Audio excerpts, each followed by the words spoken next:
शेख अब्दुल खालिक नयागढ़ जिला लेखक परिषद संपादक कौन कह 31तम वार्षिक उत्सव यह एक पुरातन अनुष्ठान और सरकारी पंजीकृत अनुष्ठान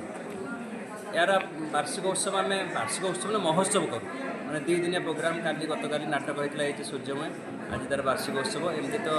वर्ष सारा आमर उत्सव लगी रहे जिला बाहर गोटे उत्सव हिम दरबार नाम यहाँ हूँ आमर वार्षिक उत्सव 3 वर्ष थे आम महोत्सव भरी पालन कर आज कार्यक्रम है जिलार विभिन्न क्षेत्र में जमीती आपणकर सामग्रिक क्षेत्र देखला बेले गवेषणा साहित्य रचना संगीत साधना ये सब क्षेत्र में नाट्यकार से सबू दृष्टि जन को आम बाछू श्रेष्ठ पुरस्कार होची नयागढ़ सारस्वत साहित्य सम्मान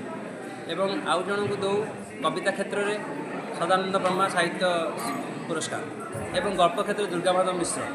एवं नाट्य क्षेत्र में नाट्यरथी गोविंद चरण सुरदेव एवं शिशु साहित्य जी कै देव आम नयागढ़ शिशु साहित्य एवं युव प्रतिभा मान नयागढ़ युव प्रतिभा एवं जो छात्र मैंने पाठ पढ़ती देव आम नव प्रतिभा आ व्यंग भितर आम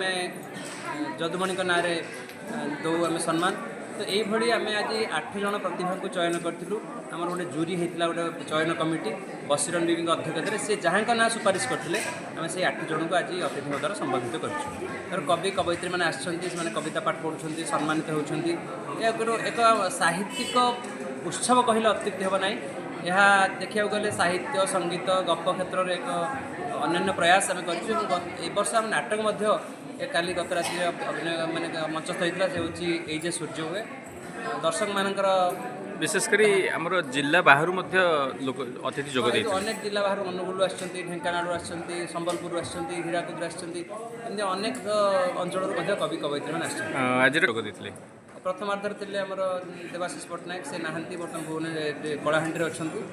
आम आम जो अच्छा उपदेष्टा मानू नहीं आरंभ करूँ कार्यक्रम मझे माननीय विधायक अरुण साहू मुख्य सभार आसते से संबर्धित कले पुस्तक उन्मोचन है मुखपत्र हूँ नव उन्मेष ना गोटे मुखपत्र होता आगुरी मुखपत्र ना कि एथर नव उन्मेष हो उन्मोचन है 3 जन कवि गोदावरी मिश्र दीनबंधु साहू एवं हरप्रिया द्विवेदी कविता उन्मोचन है बही उन्मोचन है विधायक नयागढ़ कला साहित्य माटी यह तो जे कहीं जानते ये अनेक स्रष्टा जन्म होती अनेक जोगजन्मा जन्म होती जो नयागढ़ को समग्र ओडिशा नुहे समग्र भारत वर्ष में पढ़ी पथाणी सामंत जे तो समग्र विश्वविदित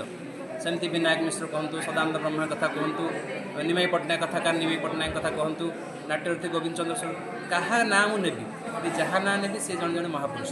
आठी जी मुठाए अंजुलाए गोड़ी फिंगी दि जाए से गोटे जो पड़ो से जड़े साहित्यिक हो जड़े संगीत जड़े कला क्षेत्र में रुचि रखुए जन मनुष्य विधायक कौन बार्ता था विधायक बार्ता था आम मिलमिशी के साहित्य को आगू ना भाषा को आगू ना जहाँद्वारा कि आम जाति आम अंचल बहुत आगू बढ़ लेखक परिषद जो कार्यक्रम करती से भूयसी प्रशंसा करते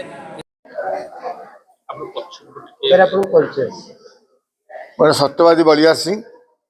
रणपुर गड़बाणी किलो कार्यक्रम अति चमत्कार कार्यक्रम नयागढ़ जिला लेखक परिषद पक्षर 31तम वार्षिक उत्सव एथे बहु संख्यार कवि लेखक जोग देते माने संख्यार जोग देवाटा निश्चित भाव में अभिनंदनीय एवं चमत्कार भाव में कविता पाठ होता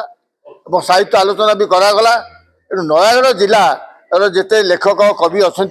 से आम नहीं किभली भाव में उत्साहित करवा एवं से लेखा प्रकाश करवा एवं से भितर जो रही कवि प्रतिभा साहित्यिक प्रतिभा ताकू जागरण करवा ये दायित्व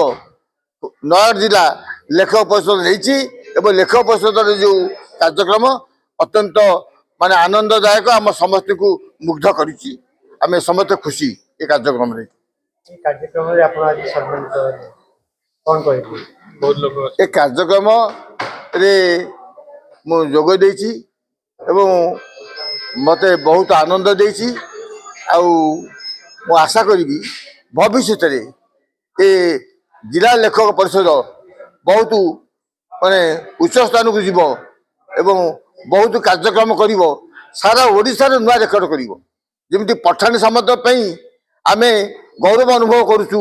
कवि जदुमणि पई गौरव अनुभव करूछु सेमति समय आसीबो जे नयागढ़ जिला लेखक परिषद एक स्वतंत्र अनुष्ठान ये राज्य स्तरीय अनुष्ठान ठार अधिक ऊपर को जापर यार कर्मकर्ता सभ्य अच्छा समस्त भितर एकत्वबद्ध रही परस्पर भितर सहानुभूति रही साहाय्य सहयोग मनोभाव रही ये अनुष्ठान उत्तरतर उन्नति हो ये कामना करे। जिला लेखक परिषद पक्षर